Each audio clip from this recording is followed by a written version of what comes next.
A nurse practitioner from Corbin, Kentucky, has been arrested on drug trafficking charges after police say she used her prescription authority to illegally distribute controlled substances. According to Middlesbrough police, Angel Henderson was taken into custody on a warrant out of Bell County and booked into the Whitley County Detention Center. She's charged with engaging in organized crime and first-degree trafficking in a controlled substance. Investigators say the case is still active and more arrests are expected. Henderson was released on a $100,000 cash bond, and her arraignment is scheduled for January 27th at 9 a.m.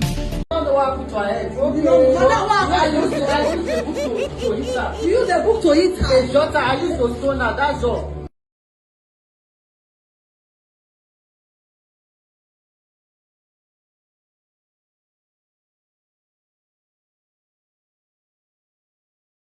Using the same towel multiple times is really dangerous, and most people do it every day. When you step out of the shower, your towel collects water, dead skin cells, body oils, sweat, and bacteria from every inch of your body.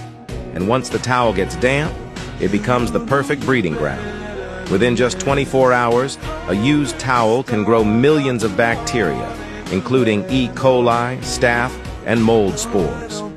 When you reuse it, you're basically rubbing yesterday's germs right back into your clean skin.